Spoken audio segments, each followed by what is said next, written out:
সুপ্রিয় viewer, Sylhet I নিউজের সরাসরি লাইভ সম্প্রচারে সবাইকে শুভেচ্ছা জানাচ্ছি। আমি এই মুহূর্তে উপস্থিত হয়েছি সিলেটের গোয়েনঘাট উপজেলার নন্দীগাঁও ইউনিয়নের 7 নং ওয়ার্ডে, যেখানে আগামী 16 তারিখ উপনির্বাচন অনুষ্ঠিত হবে। 2টি সদস্য পদে উপনির্বাচন অনুষ্ঠিত হবে। আমি জানিয়ে দিচ্ছি, গত 14 জানুয়ারি এই 7 নং ওয়ার্ডের যিনি সাধারণ নির্বাচনে সদস্য নির্বাচিত হয়েছিলেন সিদ্দিক আহমদ, তিনি হৃদরোগে আক্রান্ত হয়ে মৃত্যুবরণ করায় সেখানে নির্বাচনী বিধি মোতাবেক উপনির্বাচন অনুষ্ঠিত হচ্ছে। সেই উপনির্বাচন অনুষ্ঠিত হবে আগামী 16 তারিখ।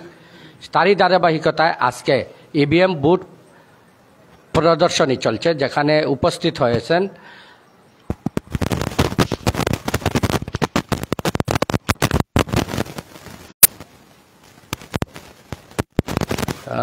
যিনি প্রদর্শনী ব্যাপারে আজকের প্রদর্শনী দেখাচ্ছেন, তিনি হচ্ছেন সুশান্ত কুমার দাস, প্রিজাইডিং অফিসার, উপ প্রকল্প কর্মকর্তা, পল্লী জীবিকায়ন প্রকল্প, বিআরডিবি, বাংলাদেশ পল্লী উন্নয়ন বোর্ড। সুশান্ত কুমার দাস, যিনি আজকে সরাসরি হাতে কলমে ভোট দেওয়ার, ইভিএম পদ্ধতিতে ভোট দেওয়ার ভোটারদের শিখিয়ে দিচ্ছেন।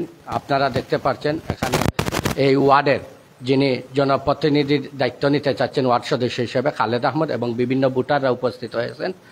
তারা প্রশিক্ষণ নিচ্ছেন এখানে কিভাবে ভোট দেওয়া যায়। তো আজকের এই প্রদর্শন সম্পর্কে এবং এখানে উপস্থিত আছেন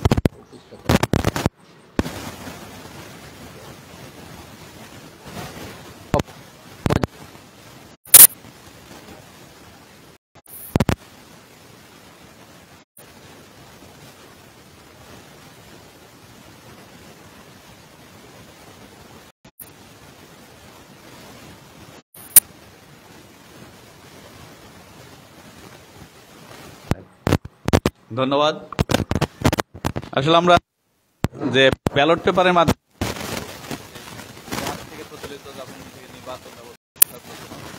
ইভিএম আমরা পরিচিত নয়, এই 7 নং নন্দীগাঁও ইউনিয়নে এই 7 নম্বর ওয়ার্ডের যে নির্বাচন হয়েছিল, সেই নির্বাচনে সাধারণ নির্বাচনে যে সাধারণ সদস্য নির্বাচিত হয়েছিলেন, সে সময়ও ভোট হয়েছিল আগে ওই ব্যালটের মাধ্যমেই। তা নতুন সিস্টেম, আমরা ইভিএম সম্পর্কে হয়তো ভোটারদের মধ্যে একটু সন্দেহ আছে যে কিভাবে দিবেন তারা ভোট। তাদের এই সন্দেহ দূর করার জন্য বা এই জটিলতা দূর করার জন্য আমরা আজকে এই নন্দীগাঁও সরকারি প্রাথমিক বিদ্যালয় ভোট কেন্দ্রে আমাদের ইভিএম মেশিন নিয়ে এসেছি ভোট প্রদর্শনীর জন্য। এই সকাল থেকেই অনেক উৎসুক ভোটার এখানে আসছেন এবং ভোট কিভাবে দিতে হবে ওনারা আজকে 16 তারিখে নির্বাচন, তার আগে ওনারা মোটামুটি পূর্ব প্রস্তুতি নিয়ে গেলেন যাতে ওই দিন কোনো সমস্যায় না থাকেন, এইটুকুই। এবং যাতে তারা সুষ্ঠুভাবে এবং স্বাচ্ছন্দ্য বোধ করেন ভোট দিতে, সেই জন্যই এই ভোটের আগে এই প্রদর্শনীর ব্যবস্থা করা। হ্যাঁ, প্র্যাকটিক্যালি যদি কেউ নিয়ে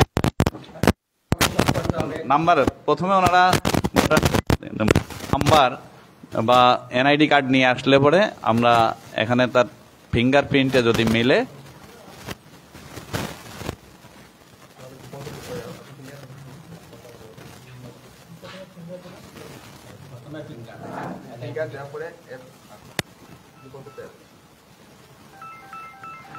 ফিঙ্গারপ্রিন্ট দেওয়ার পরে যদি ফিঙ্গারপ্রিন্ট মিলে, তাহলে সেই ক্ষেত্রে গোপন কক্ষে যে ব্যালট ইউনিটটা রাখা আছে, উনি গিয়ে ওনার এই যে সাদা বাটনগুলো আছে এর এই প্রার্থীদের প্রতীকগুলো সেই সাদা বাটনের সামনে ভেসে উঠবে। এই সে ব্যালট ইউনিটে ওনার পছন্দের প্রতীকে উনি সাদা বোতামে চাপ দেওয়ার পরে ওইটা কনফার্ম করার জন্য উনি সবুজ বাটনে চাপ দেবেন। যদি উনি লাল বাটনে চাপ দেন, সেই ক্ষেত্রে ওনার ভোটটি বাতিল হয়ে যাবে। এটুকু। হ্যাঁ, অবশ্যই অনেকক্ষণ ধরে ভোট চলছে এবং অনেকেই এই মন্তব্যটুকু করেছেন যে আমাদের ব্যালটের মাধ্যমে যে ভোট আমরা দিতাম তার চেয়ে এটা বুঝলে অনেকটাই সহজ, কারণ ব্যালট পেপারে সিল মারা বা সেটা ভাঁজ করা অনেক ঝামেলার বিষয়। আর একটা শুধু বোতাম চাপলে আমাদের ভোট দেওয়া যেহেতু হয়ে যাচ্ছে, তাহলে আগের চেয়ে আগের চেয়ে আমাদের যে ব্যালটের মাধ্যমে যে ভোট হতো সেটার চেয়ে অনেকটাই সহজ বলে অনেকেই মন্তব্য করেছেন। ধন্যবাদ আপনাকে এই সুন্দর জিনিস উপস্থাপন করার জন্য, কিভাবে সহজ করে দিয়েছেন। এবং ভোটারের কাছে চলে যাচ্ছি, সোহেল আহমদের কাছে। উনিও দেখছি আমরা এখানে এই ইভিএম পদ্ধতি কিভাবে ভোট দেওয়া যায় সেই সম্পর্কে ধারণা নিয়েছেন। তো এই ধারণা থেকে যদি বলেন।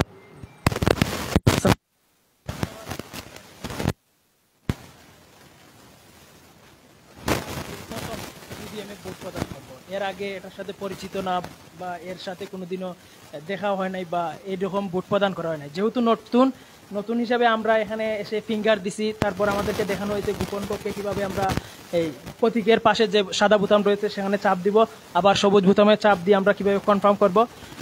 আমাদেরকে আসলে খুব সুন্দর এবং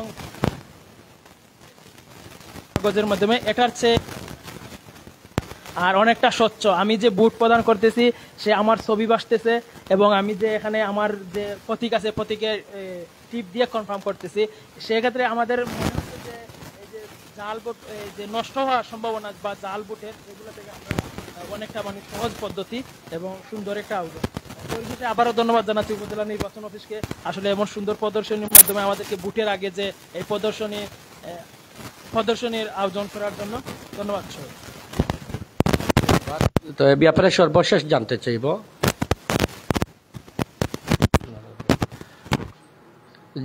ভোটার যদি ভোট দেওয়ার ক্ষেত্রে যদি মনে করে তার ভোটটা ভুল জায়গায় পড়ে গেছে, তাহলে এই ব্যাপারে সে সঠিক জায়গায় ভোট দিতে কি করণীয়?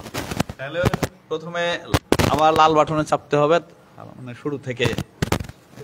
উনি যদি ভোট বাটনে চাপ দেয় তাহলে অন্য বাটনে চাপ দিবে, ওই তারপরে কনফার্মটা দিবে। এটা হচ্ছে কনফার্মেশনের পরে।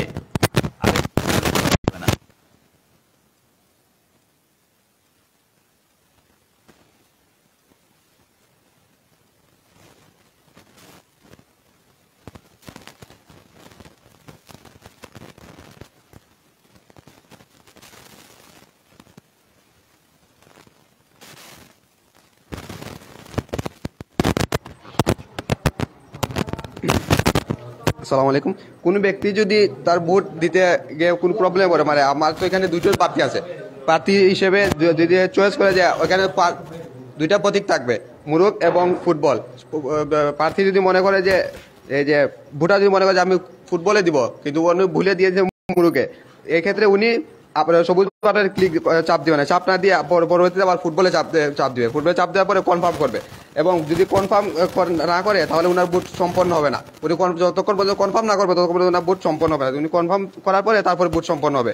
এবং এক্ষেত্রে যদি কোনো ব্যক্তি এই দুজনের মধ্যে কাউকে ভোট দিতে না চায় তাহলে লালটায় ডবল ক্লিক করবে এবং উনার ভোট না ভোট হবে।